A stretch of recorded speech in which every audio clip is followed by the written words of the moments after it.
இன்றைக்கி லைவில் அந்த பெரிய சண்டை நடந்து முடிஞ்சுது. அதாவது கமருதீனும் பார்வதியும் அவங்களுக்கு கொடுத்த பனிஷ்மெண்ட்டை ஒழுங்காக பண்ண மாட்டேங்கிறாங்க அப்படின்னு சொல்லிட்டு ஒரு கம்ப்ளைண்ட் ரைஸ் பண்ணியிருப்பாங்க.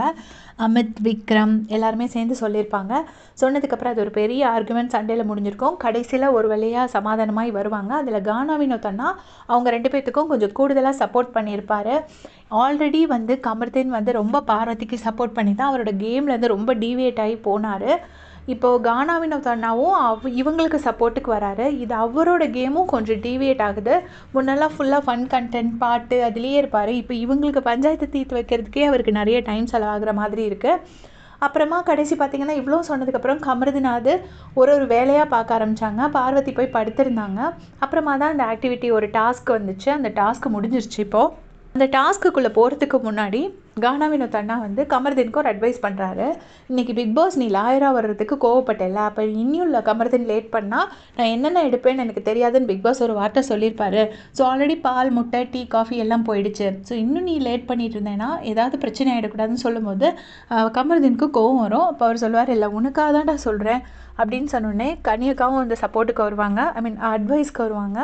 கோவப்படாதீங்க கமருதீன், நமக்கு நல்லதுக்கு தான் அவர் சொல்கிறாருன்னு சொல்லிட்டு நீங்கள் கொஞ்சம் எப்படி முடியும் அப்படின்னு பாருங்கன்னு சொன்னோடனே கமருதீன் சொல்லுவார், எனக்கு எப்படியாச்சும் ஒர்க் அவுட் பண்ணணும், அது மட்டும் தான் எனக்கு முக்கியம், வேறு எதுவும் பிரச்சனை இல்லை அப்படின்னு சொல்லுவார். அப்போ உடனே எப்படி நாளைக்கு மார்னிங் நீங்கள் குக்கிங் இல்லை நாங்கள் தான் குக்கிங் அப்படின்னு சொல்லி கனி சொல்லுவாங்க. உடனே அப்படியா, அப்போ பிரச்சனை இல்லை, நான் ஒர்க் அவுட் பண்ணிடுவேன், ஒர்க் அவுட் மட்டும் பண்ணணும் அவ்வளோதான், எனக்கு 6 to 7 hours தூங்கணும் அப்படின்னு சொல்லிட்டு சொல்கிறாங்க. ஸோ இதை தான் நேற்றுக்கே ஒரு கானா வினோத் அண்ணா அட்வைஸ் பண்ணியிருப்பாங்க. நீ கொஞ்சம் சீக்கிரமே தூங்கிடு, அப்போ சீக்கிரமே முடிச்சிடலாம், உனக்கு இது மாதிரி பண்ணுவேன், அப்போ உனக்கு பெரிய பிரச்சனையாக இருக்காது அப்படிங்கிற மாதிரி அட்வைஸ் பண்ணியிருப்பாரு.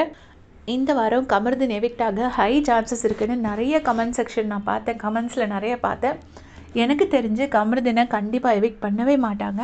லாஸ்ட் வீக் ஒரு பொருளி கிளப்பி பார்வதி எவிக்ட் ஆகுறாங்கன்னு சொன்னாங்க. கடைசி எவிக்ட் ஆகலை. அப்போவே நான் சொன்னேன் அவங்க எவிக்டே ஆக மாட்டாங்கன்னு. இப்போ கமருதீன் ஒருத்தர் தான் கொஞ்சம் ஃபன் கண்டென்ட் பண்ணுறவர். இப்போ பார்வதி கூட இருக்கும்போது அவரோட ஃபன் கம்மியாக இருக்கும். தனியாக வந்தார்னா அவரோட ஃபன் கொஞ்சம் நிறைய இருக்கும்.